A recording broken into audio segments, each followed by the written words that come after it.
This is Matrix Lord 212, and it looks like the Doctor returns to Trenzalore. That is the news from Doctor TV UK. Let me give you some information about this. As many have speculated, it looks like the 11th Doctor will be heading back to Trenzalore for his final story, or at least in part. Matt Smith dropped a potential clue in a recent interview when he was asked about whether he has ever been confused by any of the stories or timelines. He replied, "No, because it's my job to make sense of it and to make sense of it for you."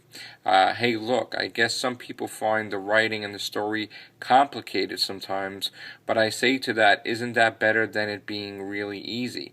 Isn't it better if you're like, okay, I just saw that, what did I just see?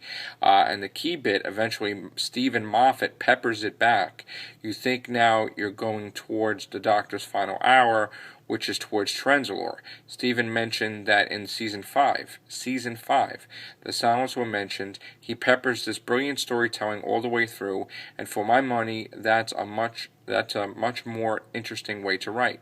Aren't all the layers what we fans of sci-fi want? I'm like, cool, throw it at me. Is it complicated?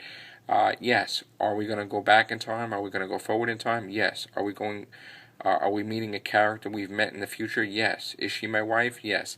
And that is the news. Matt Smith says that you need to have complex storylines. It needs to be complex where you don't know what's going on, because that draws interest to the show. And I do agree, he does have a point. But my opinion is eventually you do have to answer the questions. And hopefully we get those questions answered soon. All right? So that is the news. Take care. Bye for now.